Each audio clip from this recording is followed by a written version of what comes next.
Hello, and welcome to 11Zs with CEC. Today we have the great privilege of having Sarah Walsh join us. If anybody saw the video that Sarah posted or that I reposted of her adorableness being slightly of her own admission awkward, you're you're in for fun a little bit. We both clearly got the memo that it was St. Patrick's Day, so happy I St. know, Patrick's I Yeah. tried. Happy St. Patrick's Day, everybody. Thanks for making time to join us. I thought I was being really clever because Sarah is in Kansas City, Missouri. I'm in Massachusetts and you guys are in the UK. And I thought we'll do 5 o'clock, but it'll still be 11 Z's for one of the two of us, but we've changed our clocks back. So now I totally screwed this up. But anyway, it's 11 o'clock somewhere and you guys can drink. So I think it's a win-win, really. Anyway, I am totally excited to have Sarah joining us for a bunch of reasons. One is that she's a good friend of mine and I have endless time for Sarah, for the work that she does, for the way that she lives her life. And I didn't really know at the time when I started stalking Sarah that she was sort of a big deal. It turns out she's a big deal, but I made her my friend before I knew she was a big deal. So I think it counts as totally legit. Anyway, Sarah is a really well-known children's book illustrator and artist in her own right, and she's going to share with us today a bit about her whole journey, a bit about what it's like to have an agent, how she makes choices about projects because she's now in the very privileged position of being able to make choices and having a waiting list, and a little bit about how she's juggling life and children's and pandemics and all that fun stuff that we are all going through. So without further ado, thank you, Sarah.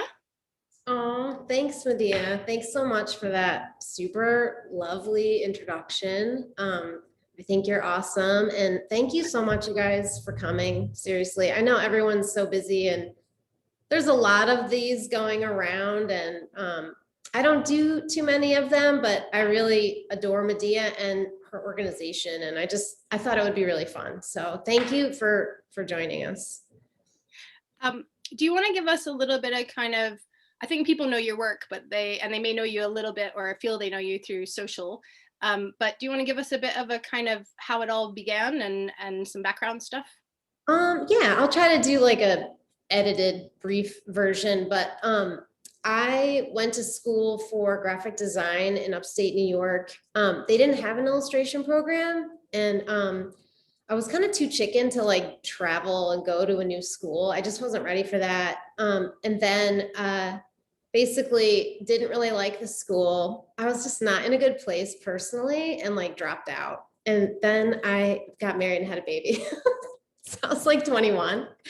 Then I was like, wow, I got to figure this out. So I went back to school, went to the school I wanted to go to. Everything clicked. I moved in. Wait. We're going too fast. We're going too fast. Am I going too fast? Are you going to school with this?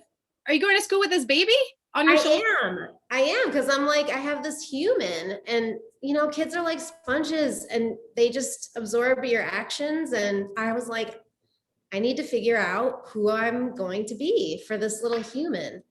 And that's kind of when not everything, but like, it was like, all right, I can do this. I got to do this. I have motivation. It's not just me. So yeah, I went back to school and my SATs were really low coming out of high school. Like academically, I always struggled. I didn't really think I was very smart.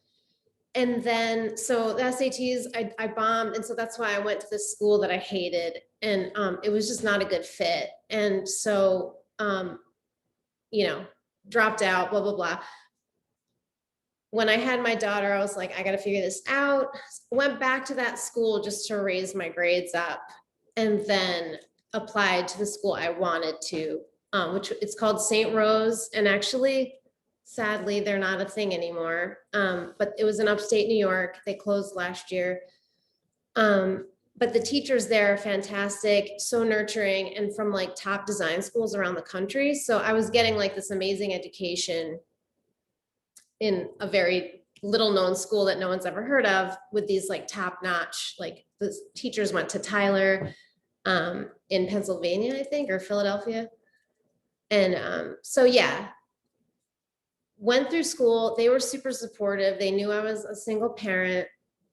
I just tried as hard as I could to crush it, but everything was just falling into place and I loved it. I loved it. Even though it was an illustration, I think I needed some discipline in my life, and I think design really kind of gave me this foundation for organization.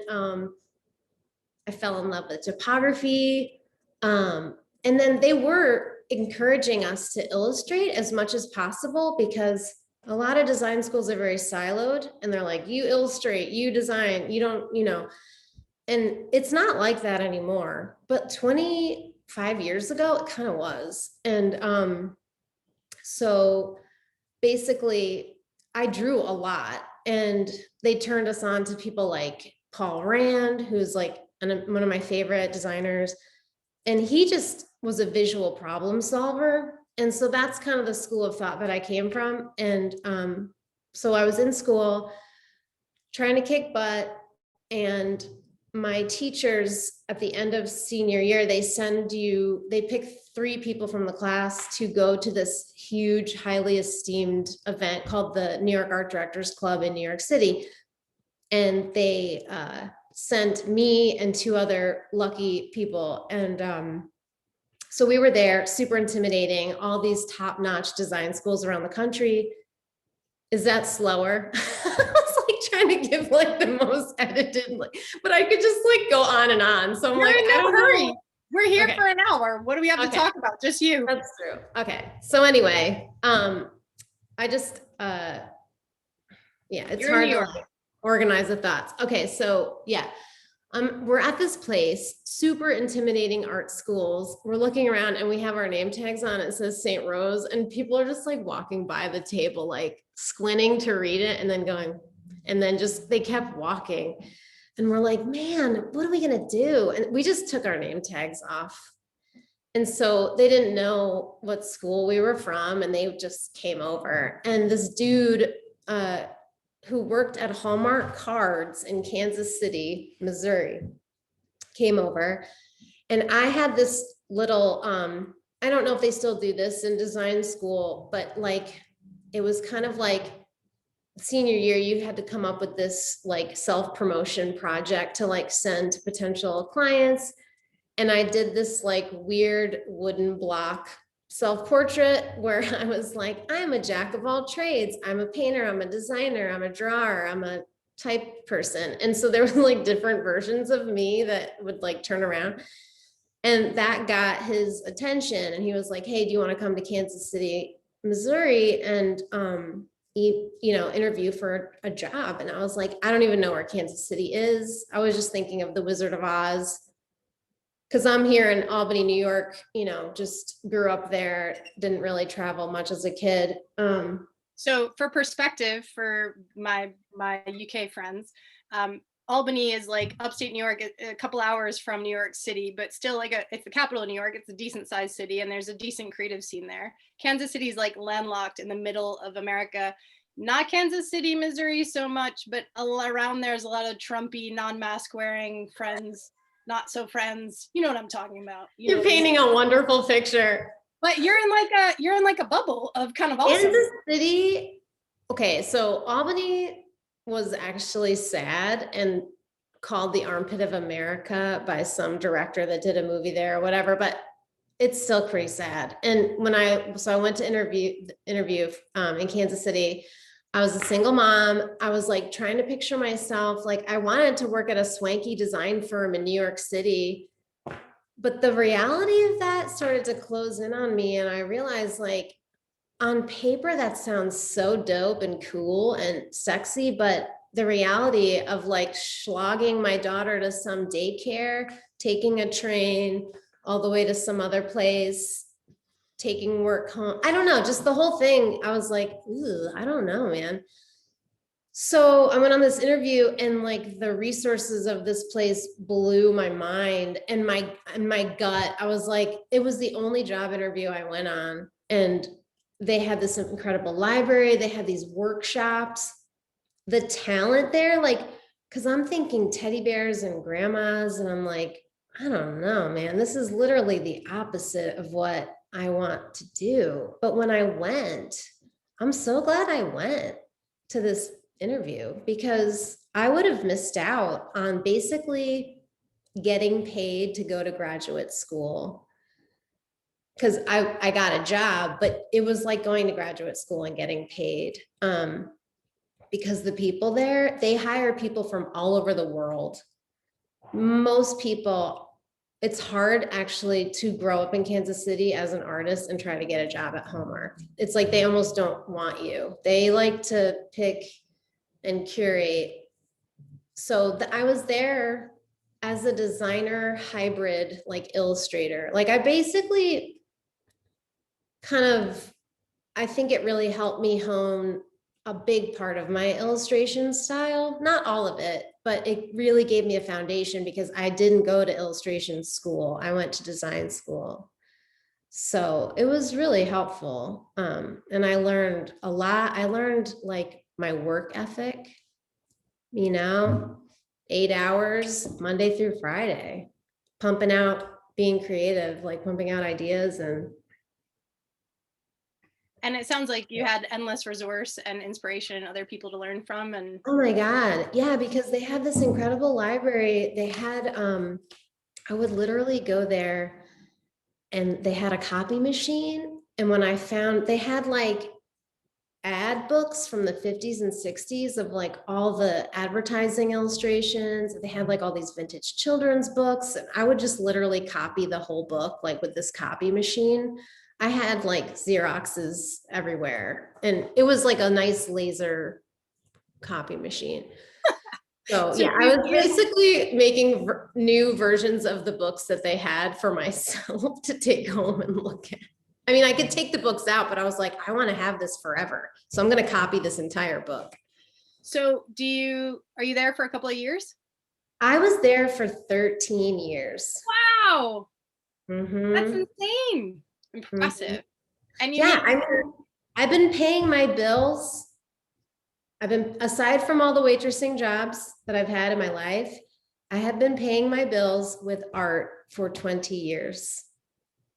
No other, that's a cool thing to say. I know I don't want to sound like I'm bragging, but I think about it and I'm like, wow, that's so cool. It's not bragging. It's absolutely an achievement that everybody here would, if they're not already, would love to emulate, I'm certain. And that's why I want people like you to come here and share their journey, because I think that's the goal, right? To live from the thing you love doing. And that, I mean, you're here to do. Not everyone, I don't think getting paid. I mean, some people, they really, I can totally see the opposite side of that. Like, I don't want anyone telling me what to do. I want my art to be my own and just keeping it on a personal level, or just getting paid from it, but because you're making the art with no input of anyone else, and then someone just buys it, like a gallery setting or whatever. But it's not for everyone. But for those here today that do like work full-time as a creative or part-time or whatever, like sometimes I'll just unsolicited sharing advice here. Sometimes, because my husband's an illustrator too, when we have like a bad, funky creative day, we will remind ourselves, I'll point to something in the room. I'll be like, hey, Art bought that. Art bought that. Art bought that. Like, just kind of like, hey, it's going to be better the next day. You'll get it back. Like, don't sweat it. It's going to be fine. So it kind of makes me laugh, and it reminds us like your creativity paid for that thing. Like, it's always going to be there. Yeah, I mean, it's a good reminder, because it could have been your sweat, your physical, like shoveling shit sweat that got you. Yeah, it takes so much time and energy. It's a wonderful thing to get paid to be creative, but it takes a lot of energy, and it takes a lot of work. It's not like, I know some people are like, oh, you're an artist. They're like, oh, you must have so much fun all day. And like, it's not really work ever. And I'm like, some of that is true. Yeah, absolutely. But it's such a competitive field. It's so competitive. You have to be very focused. You have to be very intense about things sometimes. And you know, But manage. also fuck you, because it is work. Also, fuck you. Yeah. Well, I mean, I want to be like, fuck you, but I'll be like, oh yeah. And I won't say anything. Like, I mean, I'm not gonna convince them of how hard it is to be an artist. I'm just like, oh, well, okay. Well, I just try to be polite, you know, honestly. I have like a going list of responses that I wish I would say in the moment, but I won't say that. Call me, I can do that for you. That's a service I provide. Okay, so 13 years there, you meet your husband there. Yeah. He was from Florida and got So hired. He went Hallmark's to really worked out for you. I mean, you got I know. training, husband, pretty good I gig. was in a band with my best friends on my team for 6 years. We like formed an all-girl band because we were just friends. I mean, I got a lot of good stuff out of Hallmark. So how do you leave? What prompts you to leave? I left because, and I still do freelance for them, and I love a lot of the people there, but I left ultimately because I just felt like I grew out of it, and I saw a lot of people that stay there. They call places like Hallmark, which I honestly, it's kind of a unicorn. There's not a lot of, like at one point they employed more people than Disney creative wise. Now that's not the case, but they call Hallmark the golden handcuffs because it is like cushy, creative. There's enough to keep you stimulated in a way, but like, and you feel like, I can't leave. Like nothing else exists like this. And I'm sorry, but that's just not how my brain works. Like I'm kind of like a seeker, I guess, in that way, like a restless soul of like, I mean, I did good. I stayed there for 13 years, but I mean, that's a decent sentence, you know. yeah, like after like 8, I started feeling real itchy sentence. I just wanted to try new things. What I was getting frustrated with was the politics of like, I don't know, when there's too many cooks in the kitchen, I feel like the word no gets thrown around a lot after a certain point, and you don't really even know why. And they also just never seemed to really truly harness the creative power that they had. They don't, I think this is just the case with a lot of bigger companies. Like, I think it lacked creative vision. Like, Hallmark would be a completely different company, and people wouldn't think of Hallmark with like teddy bears and grandmas if they let the creative lead more because of the potential and the talent that they have under the roof. But I'm sure that's the case with a lot of bigger companies. Like they do a lot of great stuff that not a lot of people just see because there's just so much out there. And I think they're trying to change their image, but I just grew out. I grew out of it. I wanted to try something new. I felt like I just wanted to do my own thing. Like I just didn't want to be art directed as much anymore, or like I wanted to be sought out for my voice and then collaborate with people. And when you're there, you're on salary and you just kind of have to like work with the art directors and you're there at their disposal. And I didn't want that anymore. So how do you go like, that's it, tomorrow I'm going to do this other thing that I don't know what it is? Well, it was brewing for a while. And I think the longer I was at Hallmark, I was like really like, do you guys use that's not appropriate. Never mind. It's totally appropriate. Go for it. Well, I'm not gonna say Jim's face, he can't wait. He's ex-cop. He's heard it all. that. There's an expression called dicking it in. It's like jamming it in or whatever. And I felt like I was like trying to thumbing it in. Bumming it in? Oh, thumbing it in. All right. Yeah, thumbing it in. I was thumbing it in. Like I had more and more self-directed projects that I would put in front of management, and they just didn't, they were annoyed by me and they would just let me do it. And so I think that kept me going for a while. And then I was just like, I just was like, I can't do this anymore. I had a negative experience with a self-initiated project that me and a writer put a lot of heart into, and I'm not going to go into the detail with it, but it kind of jaded me and it started poisoning me. And I was losing energy by the day. And I was like, you got to do something, girl, because that's another thing where I think a lot of us, we don't feel like we have control. And we're like, well, I'm at this job, but this is happening. I feel like the less ownership we acknowledge that we have over our own path, the less responsibility we feel like we can take when shit goes wrong. But in essence, like if you're not at your best, you're going to make bad decisions. You're going to do things that are not you. You're going to say things in poor form. You're going to just, it's not going to be good. And I was like, if I stay here, I'm going to do something. I want to fuck this up. And I'm going to leave on a bad note because I'm tired of it and I'm pissed. And so I wanted to leave with me at my best and like not sink down because I wasn't happy there. And so I started planning and plotting. And at that time, I think it was like there was a blog, the blog scene was happening, Etsy shop, Etsy was new, Instagram was in beta form. And I just, kept working at Hallmark and trying and, all that jazz. But I was like, I have to have my own thing. So then it got to the point where I was like, man, I really need to figure something out. And my husband and I realized I was pregnant, realized it just happened. Virgin birth. No, like we got pregnant, we were trying. And I was like, maybe I could like go on maternity leave and just like never come back. And, but I didn't really know. That was like a really scary thing because all my friends, everybody, like our whole world, it's like a Hallmark bubble. But I was like, man, I got to do something. And I had always admired Lila Rogers' studio. Like they were just amazing. Like I literally like bought a bag that Helen Dardick made.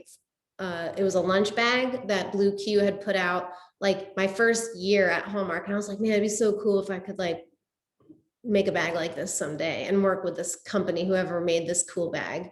Cause it really wasn't anything you could get away with at Hallmark. I felt like I was restricted. So, basically, got pregnant. I started really researching what to do. And Lila had just so happened to come out with a book called like, I think it was like, I Like to Make Things or whatever. And I was like, just trying to soak up any kind of, I was talking to people who freelance. I talked to some people that used to work at Hallmark and freelance. Like I wanted to ask them what their experience was. Like I was really starting to do like homework and research and get more serious about it. And so then I signed up for Lila's class. And through kind of a series of events, like I knew someone that was working with Lila that used to work at Hallmark. Her name is Margaret Tantow. She has an awesome podcast called Windowsill Chats, but she's a really cool person. And she kind of talked to Lila about me. I didn't know. And I ended up just submitting my work. And she had actually commented on one of my pieces on Pinterest. And I don't even know how long the comment was there, but I was like, what? So I knew something was happening with like the universe, like there was some energy and I was like on the right path.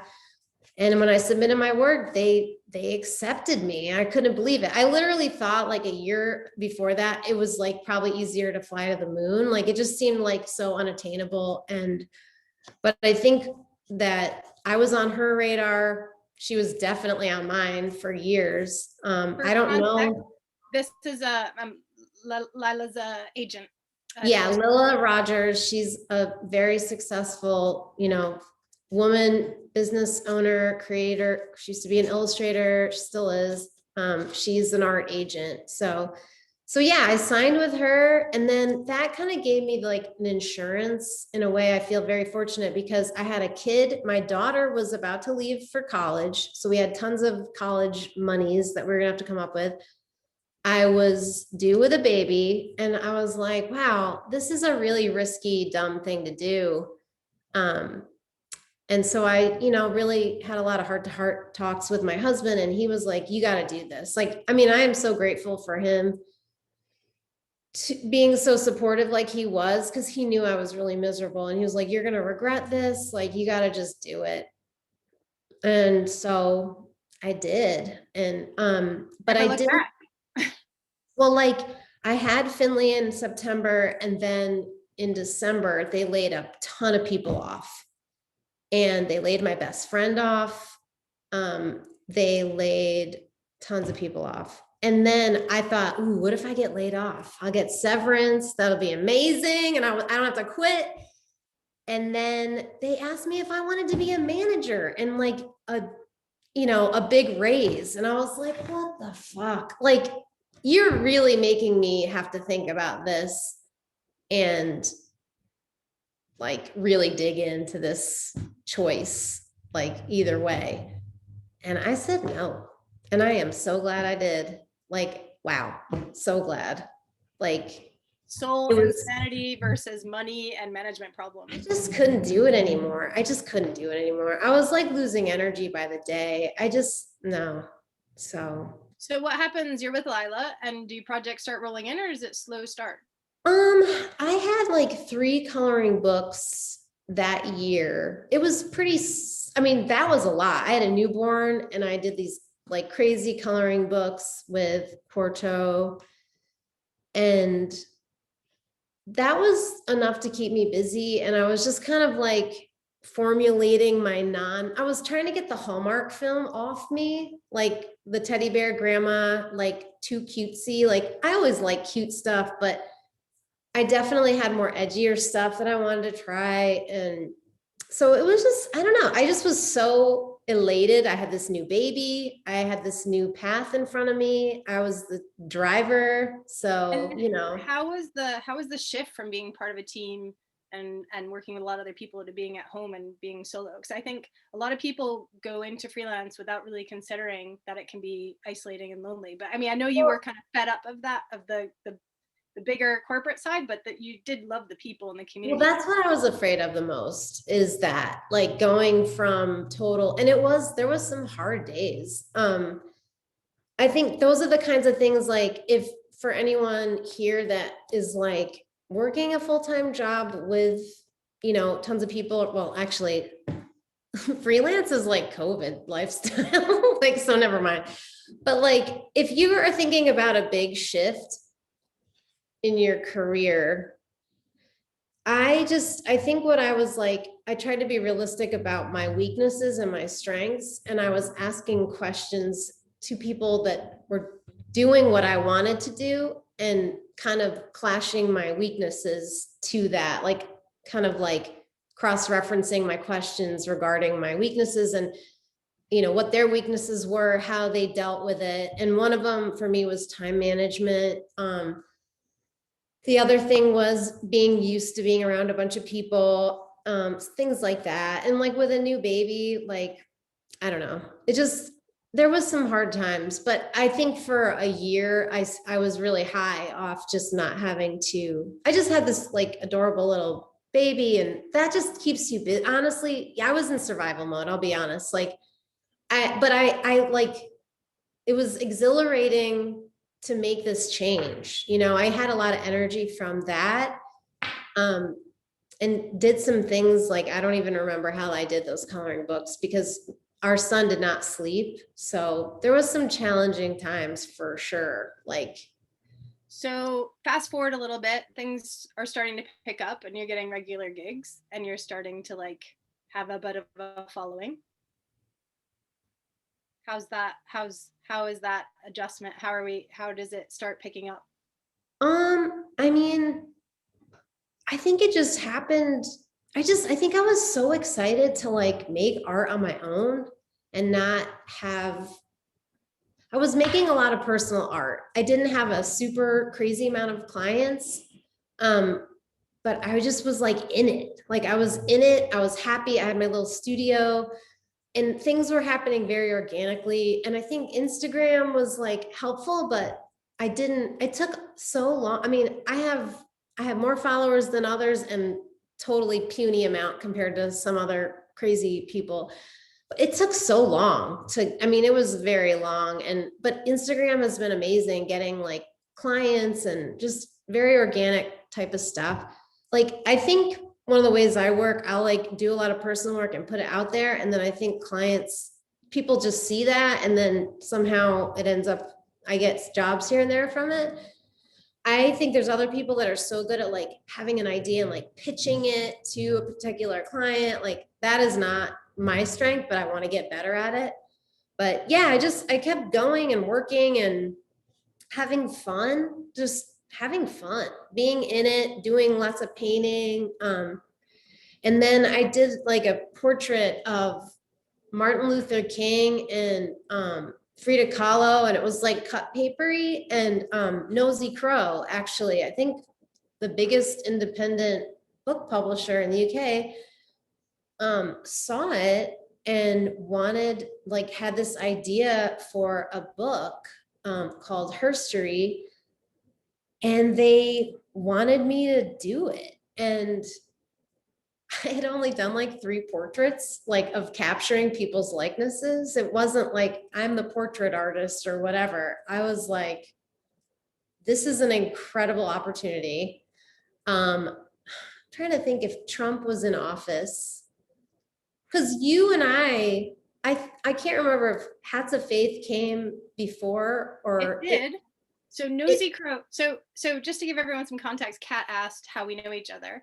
Let's see. You had a baby. I was pregnant. Oh, I just had a baby. So you had a 1-year-old, and I had a baby, and I was on maternity leave, and I wrote a book called Hats of Faith, a children's book teaching about the shared custom of head covering. And I was like trying to find the style of illustration I wanted, going through Pinterest, and I came across some work by Sarah. And I'm such a like, it's unclear if I'm naive or just arrogant. I was just like, hey, Sarah, of course you want to work on this rad project I'm doing. Like, and she was like, who the fuck are you? Sorry, I have an agent. Like, what?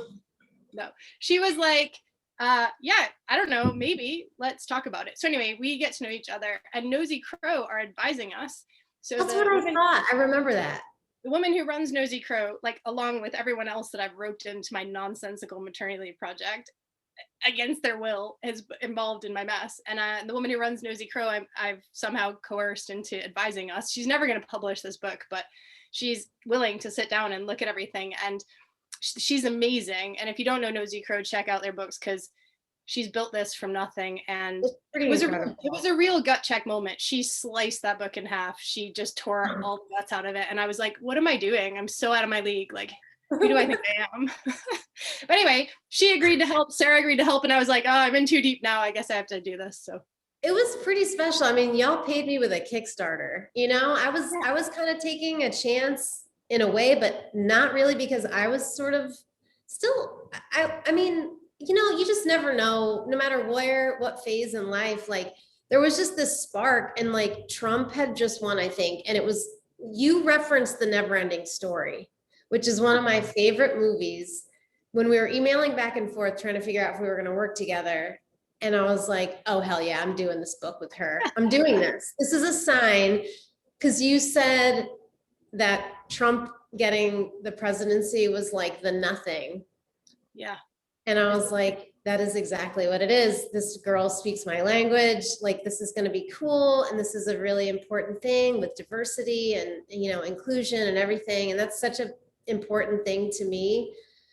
And has always been in my work. So yeah, that was so cool. So yeah, that was happening. And then I think Nosy Crow happened a little bit after that. And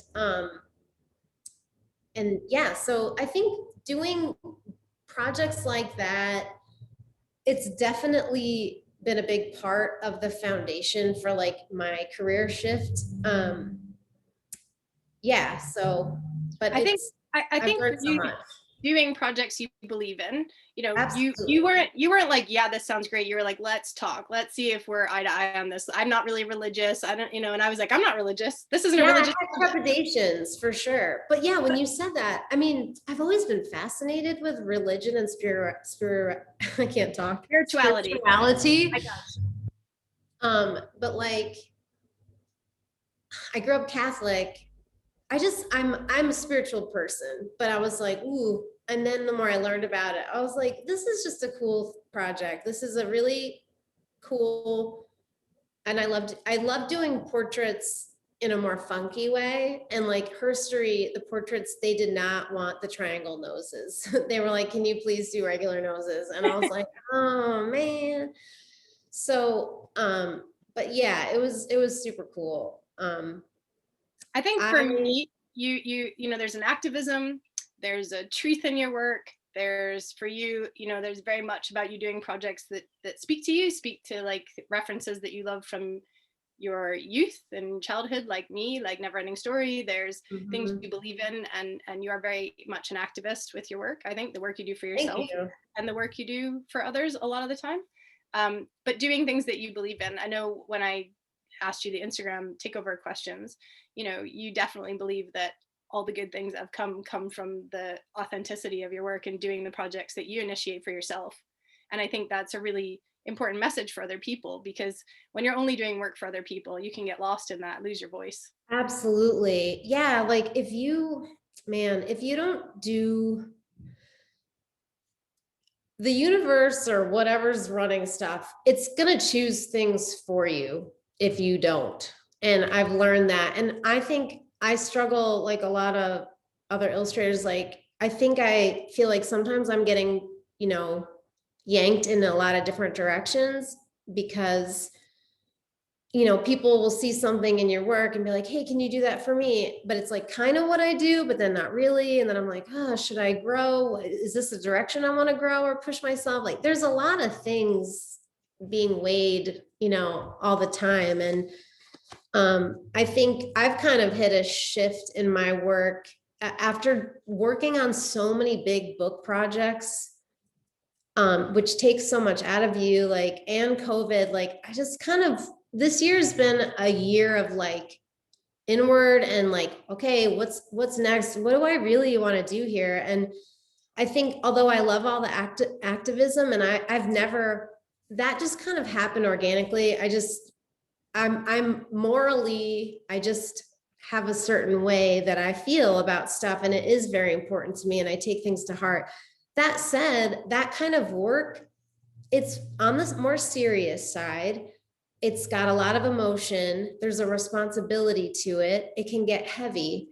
And over the years, not that I want to walk away from that or turn my back on that by any means, but I love like fantasy and magical things. And I feel like when I don't get enough of that in my world, like I'm just not myself. And so I'm trying to maybe go in a little bit more of a surreal direction with my personal work and explore some things in that vein that have been whispers through my work, but not like as prominent as I'd like it to be.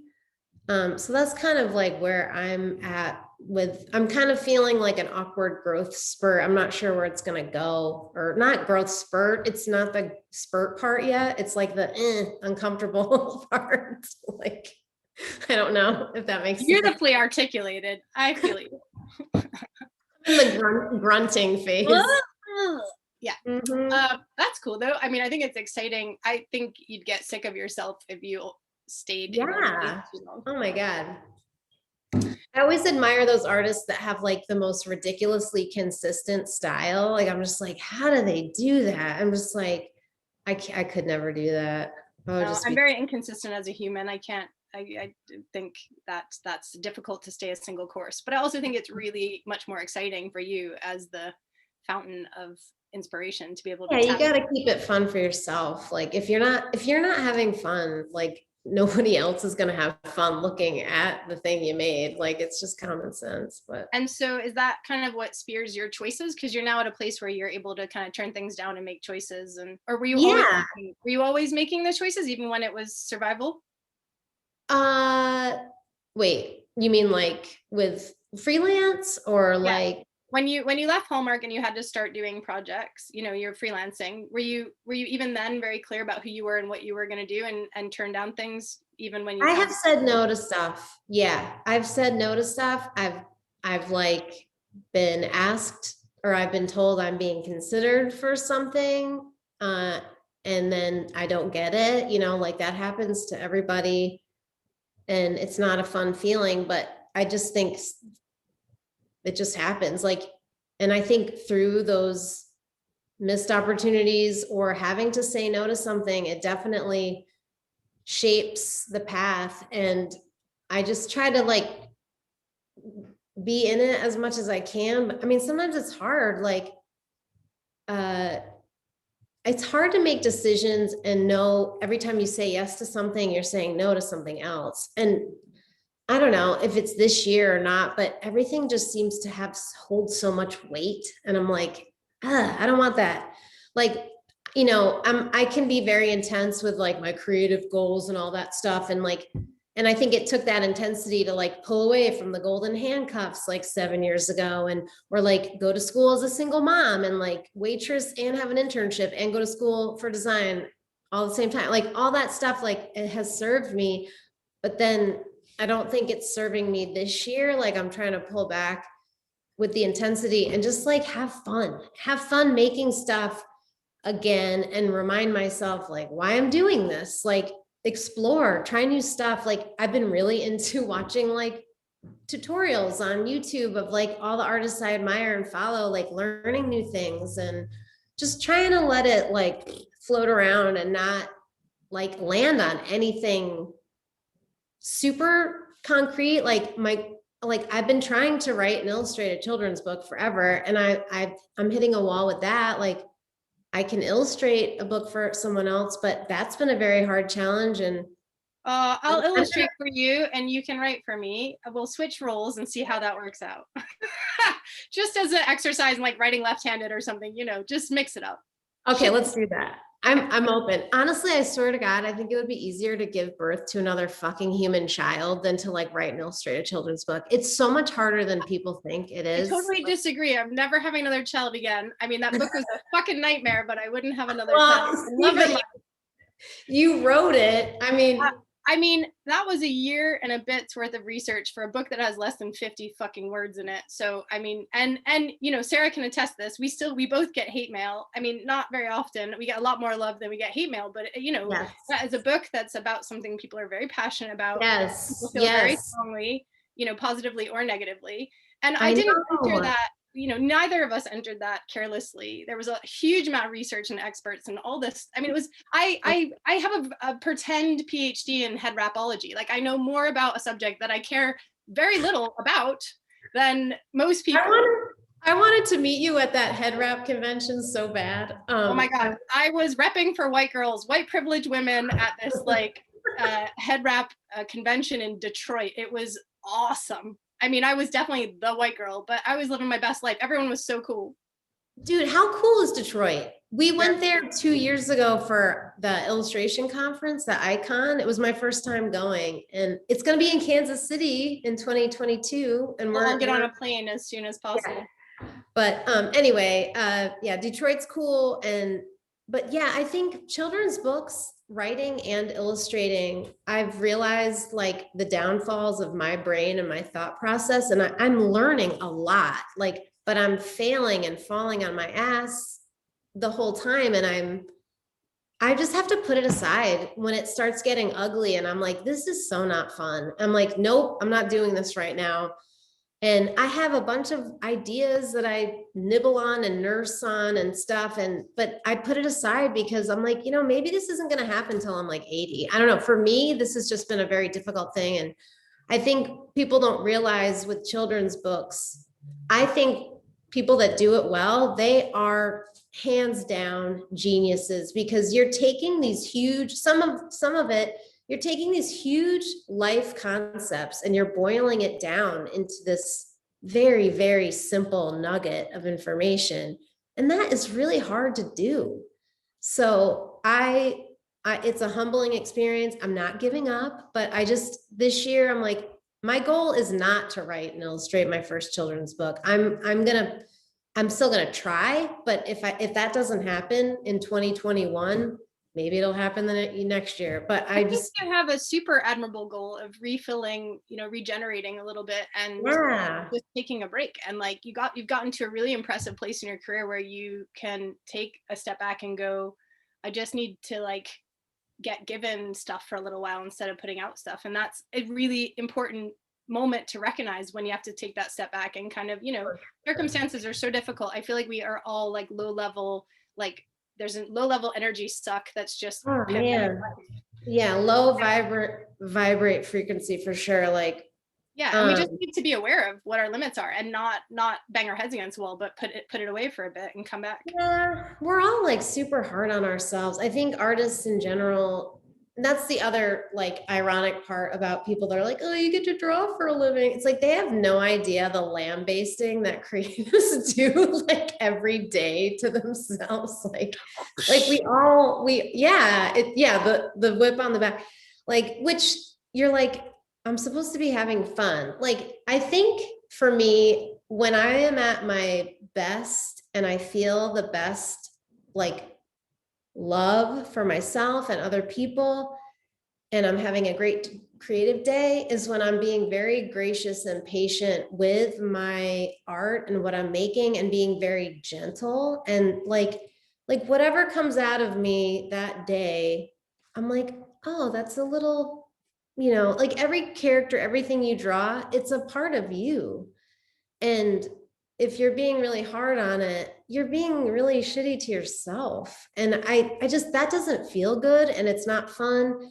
And my agent, she has this slogan, she says, people buy your joy. And it's like so genius. Like, and that's if you're just wanting to make, if you feel like you can make money with your art, like it's very true that you kind of almost have to forget about the money part, like truly, like forget about it. And that's what I did for years. Like we saved up before I quit and had a year's worth of money. It took a long time. And then I would pay myself from that amount. But whenever I did get paid for freelance stuff, I just put it in the bank. I wasn't like, oh, I need to make this amount this month. Like, no, that is not the way to go about trying to get a creative career going. Putting that kind of pressure on yourself, the art you're making is going to be forced. It's going to be strained. It's just not going to be good. So like, just the more kind you can be to yourself, like, I don't know. And we have to have these pep talks with ourselves like every day. Like I'm saying this now to you, to everyone, because I need to hear it every day myself. You know what I mean? Like it's just the way it is being a human. So I'm conscious of time. Guys, if you've got questions, pop them in the chat and we can stay a little bit longer if you want to answer questions, that's cool. But can we, while people are drumming up their questions, instead of me staring at them awkwardly and pressuring them to type some shit in there, could you talk a little bit about Matilda? Because that's a pretty mega dream job, no? Okay, yes, it blew my mind. And I was like, this is incredible. I cannot believe this. Like, and I had to compete for it. And I'm not really good in that kind of pressury situation. But they approached me, a couple years ago, 3 years ago, and they said I was being considered for the project. And I love Roald Dahl. Like he's just such an incredible writer and storyteller and everything. And so I was just like, this can't be happening. And then I was at a really busy, stressful time. And so having to kind of try to do work that I didn't know if it was going to even pan out on top of my client work, it was like really hard. It was like trying to get blood out of a stone. And I thought, man, I'm going to blow this. I'm burnt out. Like, I just don't know if I can do this. And also like, I didn't draw kids a lot. So that was the other part. I ended up getting it. And I just was like, wow. And so it was like a 2-year process and it kicked my ass. I mean, because I took on other jobs while I was doing it, because, that's just not one book. Even if it was a great paying book, it's not enough to like pay the bills like for that long.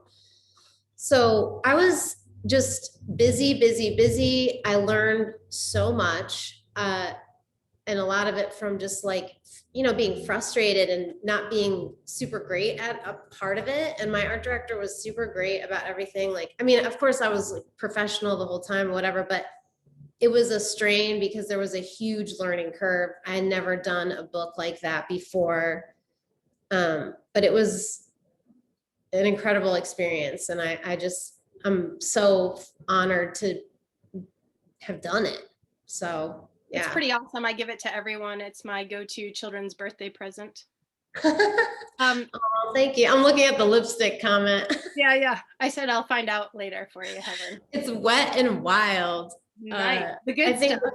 the color is lame. Thank you. Jim wants to know if you had to start from scratch again, how would you do it? Would you do it the same way or would you make Such changes? a good question.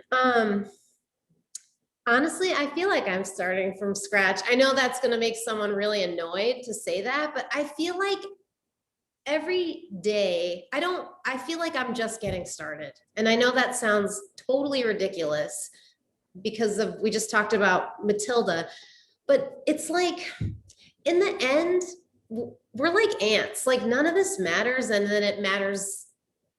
It's everything. It's everything and nothing. And I think I try to like just start every day like that I feel lucky that I get to do it. So I think I would just start the same way and be immersed in my own little bubble of artwork and things I wanted to make. And I would definitely not do. Something you said earlier before the call started was really about learning to listen to your gut and listen to yourself. And I wonder if you knew what you knew now when you started again, if maybe you could hear your own voice louder earlier, or if you needed to go through the things you went through maybe to I get there. am not a big what if person or a should have. I really hate that. I really hate it. And I really try not to I have thoughts like that, like everybody, but man, it really doesn't serve at all. I agree. And it makes me feel sad when I have those kinds of thoughts that, oh, I should have done that. It's just like, no, you did it. It's done. You fucked up. There's maybe a reason why you fucked up, and you're going to learn from it, and just get off your ass and stop feeling sorry for yourself. There you go, Jim. There you go, Jim. Sort it the fuck out. Ray has a really good question, and I think this is something that everyone here will benefit from knowing. I don't think people really know what agents do for you. Do they source potential work, or I know because I've worked with your agent. I mean, I guess everybody's different, but I think what I like about having an agent is like they kind of have your back, and they do take a percentage, but they also get, I think, a higher rate for a particular job. Because I think when you have like a team behind you, unfortunately, I do think there's some people in industries like they might not behave so great towards you, or like maybe like in the back of their mind, they're not respecting you that much more to like pay you a certain amount. And so when you have a team behind you, they're not fucking you over, they're fucking you and your team over if they are trying to get away with something. Like now I know that I can swear, and we have like 10 minutes left. I'm just gonna let it fly. But like, I think not everyone, like some people just don't do well with agents, and it's not chemistry wise, like they just want to have like total control. And I totally get that. For me, finances was not a strength of mine. I just wanted to be able to focus on like the art and the creativity. But that said, I'm very hands-on with my own promoting. I don't think it's too good to rely too much on anyone when it comes to your business. So I take that very seriously, and I take a lot of responsibility and accountability, maybe almost to a fault, but I'd still rather feel like I don't want to lean on anyone too much for my own art baby. Like this is my baby, this is my life. So they kind of help negotiate terms, schedule, they negotiate contracts. They give you some sort of protection if you're not the kind of person who's good at that. That said, I think you could also like just have a lawyer on, standby, and you can pay per situation. But I like I think coming from Hallmark, where it was such a creative family, it was such a good transition for me because Lila and Kim and Susan and Riley and Patty, Julia, all the folks, they're like my fairy art moms and sisters and aunts, and they look out, like I'm very close with them, and we just have a good chemistry, and I adore them, and I just feel looked out for. So I think I they think do a it was, lot of the in-betweening, like, yeah, all the, yeah, and for from my perspective, coming to you as a perspective partner, client person, they covered all the things that I didn't know to ask about, like, right. and they They have so much like, knowledge. yeah, and they do like your annual, like, we pay um every year we pay like residuals, to Sarah. Mhm. They make sure we do that, right, like they're Really on it, they're just on it, and they do promote you, on their social, they take you to Yeah. illustration shows that you can't be at, so they're they're Mhm. they're they're a what's the word, an amplification of you. You could probably do And those things yourself, but they're an yes, amplification. absolutely. And an advocate. They're our advocate. A good agent should be your advocate. And So champion. yes, I know sometimes I'm like, they're just so warm, and like when, if I give them a new piece of artwork that I sent, they're just like, this is amazing. Well, I'm like, you're getting paid to say that. But then I'm like, no, I believe you. You're really saying that. like they're just so wonderful and nice. So Well, they make really careful choices, and I think in doing that, they find clients, they find um, artists that they work with that they believe in. So it's not hard work for them to yeah, say, it's not. It's very simpatico. I'm looking at this question yeah, by Abby wants to Abby. know about posting on Oh, Instagram. how do you approach posting your work on Instagram? I'm always conscious of editing what I post of my work too much and then not totally portraying what it's really like to be a creative. Oh, that's such a good statement and question. Hmm, I think I will say the more I post, the less I think about all of those things. I think the less you post, it gets like tight. Like my husband and I have talks about this because he doesn't post a lot. And when I don't post a lot, and I like a lot of time goes by, this like weird pressure builds up, and I'm like, um, and it's a job like that is very time consuming. So you need to do life and work, and not, we don't have to share everything we freaking do in this world. Like it's okay. But I think just getting more comfortable, like the more you post, and you remember a lot of these people that have like a zillion gazillion followers, like they were posting when no one was paying attention and it was in beta form, and they could post freely and get practice on just doing it, and no one was watching. And so now I feel like everyone is watching and all this stuff, and when you feel that way, you do feel hesitant and you second guess yourself. So, but now we have the algorithm and nobody sees anything. So just post what you want to post, have fun with it, and just think of it in the way of like, this is what I did. Do I feel like sharing this? Hell yeah, I feel like sharing this. You get on the old Instagram and you just, you know, sometimes I will change a little bit after I post it. It's not the end of the world. I think just it's not precious. If you want to share it, great, do it. But I think the key is like not overthinking it and just being yourself, trying to be your just totally yourself. And that's how I feel like Instagram has served me, because I would not do it if I felt like I couldn't be myself on it. Like, yuck. And I've had a few posts here and there where I'm just like, I'm a zombie, I'm a robot, I'm a shell of myself, and I'm posting something. And those just they're not fun and don't feel good. So I think it sounds really cheesy, but just be yourself, Abby. just, just do what you want. I mean, honestly, the algorithm is so weird. I don't see half of people's posts sometimes. So, some people might even see it, some people might not. And that's kind of freeing, I think, when you don't really know.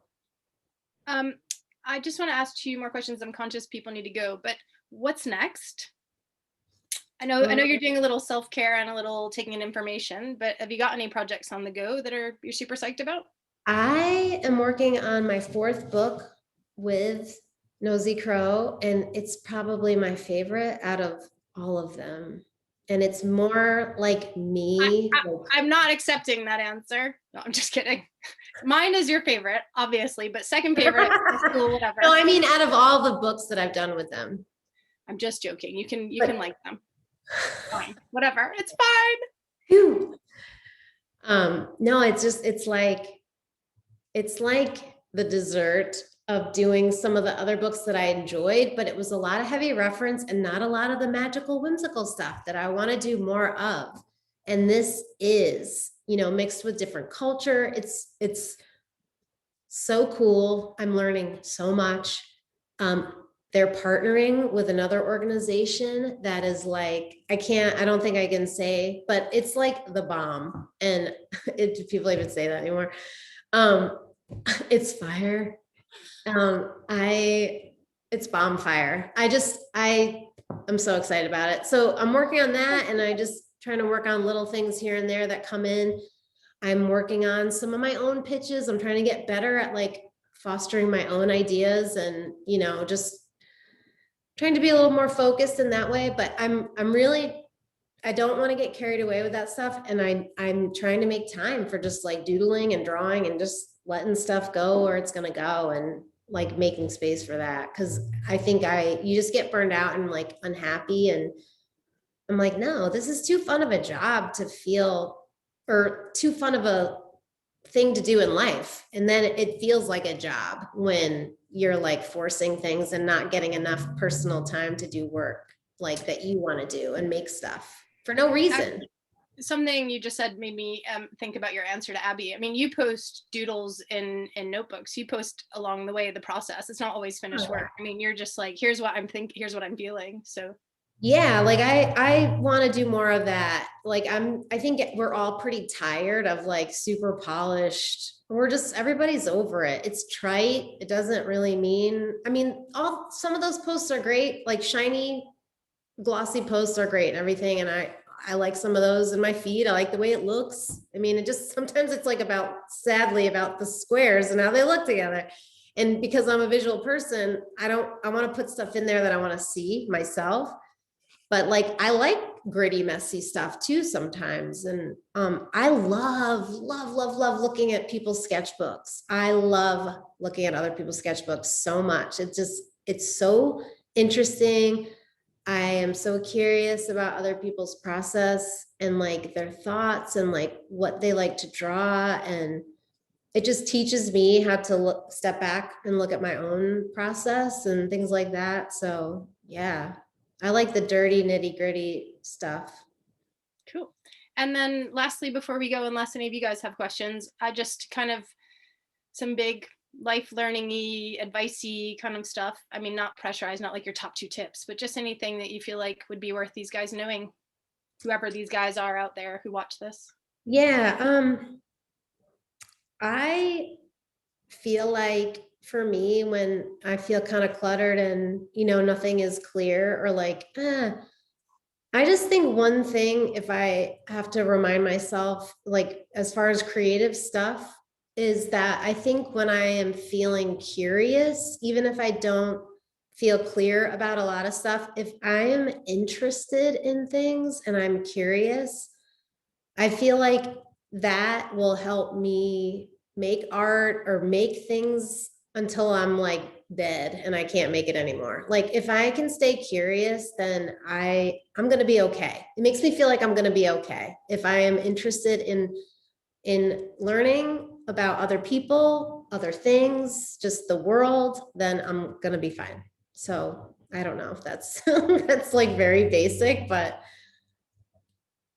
it's not. I mean, I think it's been interesting listening to you talk, because I don't know if you notice that you do it, but you sound so excited about projects when you talk about learning on the journey. Like, when you talk about all you learned at Hallmark, or all you learned doing Matilda, or all you learned with this book with Nosy Crow, that's when you really light up. And I think that's really integral for you with projects, that you leave there kind of, you're always adding skills and you're always learning. It gives me energy, I think, to like be challenged, but not too challenged. You know what I mean? Like finding that sweet spot. Because when you're too challenged, you're like sweating and it's like too much of a strain. And then it takes too much energy from you. Leaves you kind of feeling depleted versus energized. So it's like that sweet spot, I think.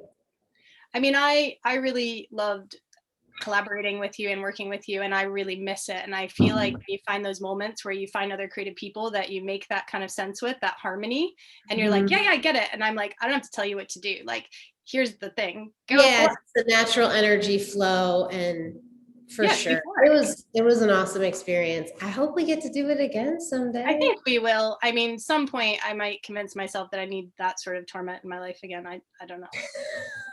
Maybe not during a pandemic. Anyway, uh, thank you for being here and for being Yes, honest thank you and so sharing. much for having me. Thanks everybody for coming. Really appreciate it. I know time is very valuable, so thank you. It's like when you do these things, it's like throwing a party and you're like, oh my God, is anybody gonna show up? I know. Nerve-wracking. I know. So thank you. That's why I always let people in late, because I'm like, you don't want to be like talking about one guy for half an hour in the corner I of the know. party. Oh man. Well, no, it's always a pleasure to share time with you, but it's super awesome to learn more about you and about your process. And I think it's really helpful for everybody starting their journey or on their journey to kind of get insider knowledge. I hope so. And you know, if anybody has a question or they think of anything, just slip into my DMs. I'm at Sarah Walsh makes things on Instagram. So yeah, just feel free to come and say hi or whatever. And also tell them your tiger sheep friends, because you have products. Yeah, actually, I was gonna say, I wanted to, because it is kind of like throwing a party, and so I wanted to give you a party favor.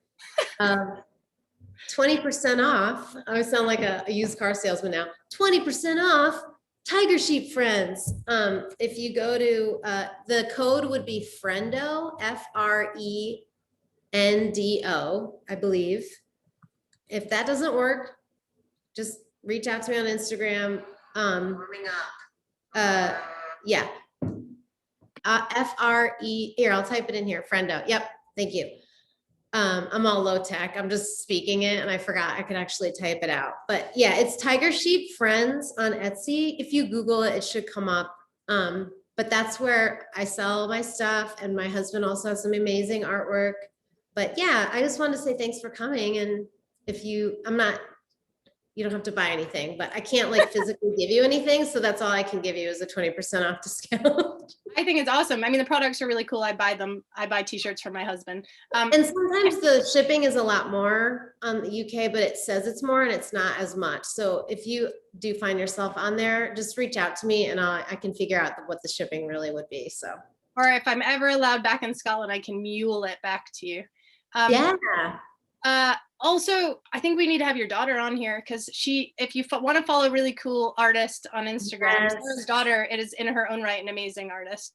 It's Seashell. She largely uses her face as her palette, but it's incredible. Yes, she is a amazing makeup artist and storyteller and performer in Chicago. And a lot of people are like, what? Girls can be drag queens? But yeah, it's girls can be drag queens, and she is a drag queen. And she's immense. I mean, it's quality Insta fun. I'm in awe of her. Yeah, she's amazing. So thank you. I will pass the compliment. Well, she basically went to art school with you, from what it sounds like. So not free education. Yeah, and she kind of did. Oh. Listen, I adore you. Everyone, thank you for being here. Next month, I've got Anthony Andrews, who runs We Are Parable with me on 11sies, and he's amazing. He and his wife run a BAME film immersive experiences and events. They launch a lot of films. They did some cool things with Spike Lee and other incredible Black artists. Check it out. He's talking about how to turn your side hustle into your full-time hustle and run a business with your wife, which is no easy thing. And Sarah can attest to this, 2 creatives in one household. Woo-hoo. It's fun. It's an adventure. Anyway, I hope to see you all at some event soon. Take good care, stay safe, stay creative, and keep in touch. Thanks, everybody. Really appreciate you.